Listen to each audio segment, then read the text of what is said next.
would like to generally thank everybody who subscribed. Got to 100 in like 4 days. Pretty spectacular. And I would also like to thank the people who watched the video through and found the little peaks of the build. Now, I left one in about 4 minutes and 30 seconds in, but I did accidentally leave some others out. So, to those who found it, you have an eye for detail. Now, put up a picture of the pre and post shrine. Build creator will be in the description and the comments with all the talents, all the mantras, and the summary, and whatever else there is. So, went reinforced armor, obviously. It's just, in my opinion, what I thought was the best option. You know, there's horrible pen builds right now. The assassination builds giving them 50% pen. It's just unmatchable. So even pre-shrine reinforced armor, it's just, it helps. It's not that big of a help, but it's definitely noticeable. Crazy slot build, some other builds. It's just high pen builds. That seems to be what I fight a lot. And it just keeps me thriving. Now, to start, Emperor's Flame. Some people, especially one of my friends, thought this talent was bad on my build. Specifically because of this. When I Rising Flame somebody, if I slam them, it gives me about a 4% HP. With a Bloodless Gem, it makes 7%, roughly. But because I have Emperor's Flame, that does let me heal. The reasoning I went Emperor's Flame is passive, unavoidable damage. If I get lucky and it procs, it will throw them into a wall, maybe in like Void Heart or something, and then they will just be wall comboed. Very easy. Where's the next talent? Corpse Explosion. Makes a burn time from 5 seconds to 3. It basically makes it so if I were to Rising Flame somebody who's knocked on the ground, and then, running attack them once, then they get flung, obviously. Sorry, I'm yapping. I'm doing something.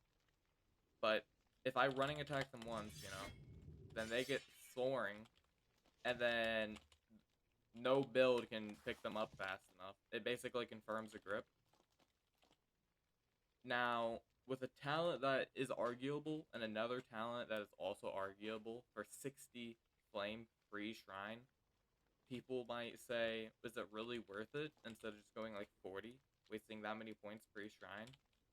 When I have insanity potions, I can just go grip them that way. Well, the issue is with insanity potions, it is passive damage and it auto grips, but sometimes it will not. I don't know why. I guess they just have high willpower, but it just will not work. And then, obviously, Immolation, Agitating Spark, Emperor Flame, free damage, Phoenix Impact, free damage. Just chained talents that just work well together, in my opinion. Cauterized Wounds, obvious reasons, blood loss, and okay. Let's see, Ether Overdrive? Now, one of the common builds I get compared to is the Wise build, for obvious reasons. Low investment flame, and okay. And Saltmist. They're basically the same build, just slightly different. The reason why my build, a little bit biased, but I believe is a lot better, is simply due to the fact that I went Ether Overdrive. His build does not have that talent. I get uncapped pen on top of, where's the other talent? This one. I get Neural Overload as well. Makes it so Rising Flame, Flame Assault, not Flame Leap, Ether Barrage, Flame Wisp, they're just basically, I never have to worry about them. It's amazing, right?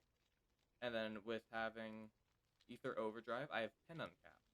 So I get 69 passive melee pen with only 3 proficiency. I obviously could probably go like 6 if I really wanted to be that savage. Get an additional 9, go to 78. But I can't be asked, having no ether.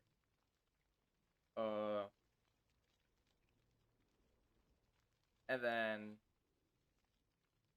once again, I want to emphasize it. My build is better. 90 intel. Right? I have more intense potions. I have higher pen. And I went heavy, which is just overall better for ganks than a Shattered Katana with a tech that doesn't even work against people who can parry. Which is like half the people. And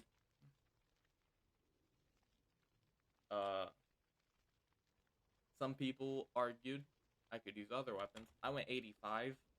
I originally had 80, but I wanted to try this weapon out. It's not that good. People parry it and then it hides their animation. Why I use First Light though, once again, passive damage. Passive damage. And it sets them on fire, so I can grip them easier. And it's just amazing. That crit alone, if it lands like even 2 blades, it does half a bar. Unavoidable damage.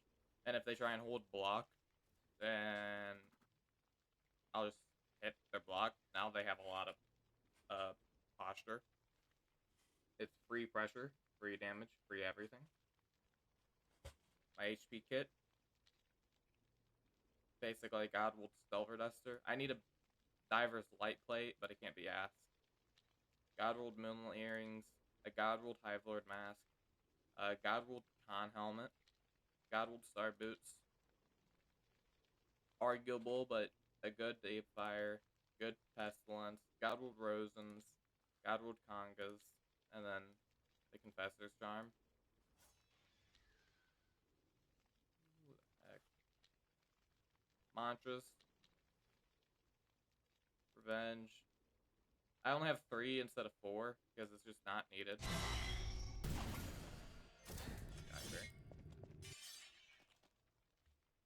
Gotcha. 4 Stratus Stones. Reversal Flame Leap. Now another thing, this is a wise build. Reversal Flame Leap is better than normal, paired with Shard Bow. Sorry, I had to take care of that guy. Anyways, that was what I was saying. My HP kit and mantras. I went taunt instead of reinforce because reinforce just was not helping me. I'd try and reinforce people around me, they just swing through it. Now I'm using taunt so people can't just spam jump, run around. Extremely annoying. Ether Barrage. Sounds annoying, but basically has infinite range. Amazing for Permadon ganking. Flame Assault. Easy mobility. Even if it's level 2, it has a massive hitbox. Shoulder Bash, unmodified. I have a Bless Gem on it because it just has a long cooldown. But it's an amazing combo extender. And then Flame Wisp, just for the healing. And it's also kind of to pair up with Immolator. It's kind of, you know, even lessen the burn damage. Now, from the video I posted, people had some general questions, like, why go Shard Bow? Why not go Smite? Why not go this? Why not go that? Why not go TP? Now, I didn't go Smite because mobility. Smite might do more damage overall, but I prefer the mobility. Another reason why I went Shard Bow, I got a close to vertical version, but if I'm in a gank, since reversal flame leap and shard bow do not scale with your HP, even if I'm like 2% somehow, then I can just fly in the sky, drink a potion midair, and now I pop the potion. Now I'm healing very fast. Somebody said use Vamp over NLK, and it's because of blood loss. Now, I have a lot of food. I usually have more. I could buy like 20 bisques right before a gank, but you know, during ganks, if I just run out of blood, which happens, you just go this. Just start spamming them. That'll keep me alive for a bit longer. And then, if I do run out of bisque, I'm dead. But that usually with 20 mushroom bisque, and then running around trying not to be hit, that usually takes about an extra 10 minutes. And that's if they don't get boring. Somebody said I should be a troll and use dueling potions. I could, but health potions, they heal me like 20-30% per. It's amazing. Paired with NLK, that's like 40-50% in like 30 seconds. Mind breaking, passive damage once again. And then in the anti-mind breaking, it's just, you know, I have NLK. I don't want to be shivering while fighting 8 people at once. And then people were arguing over my stats. It's Deepwoken, guys. Stop. And that's the build.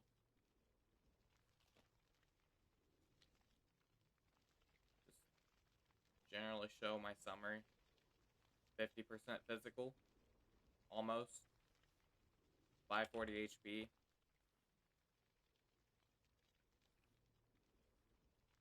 And I forgot to do this. Go down my talent list.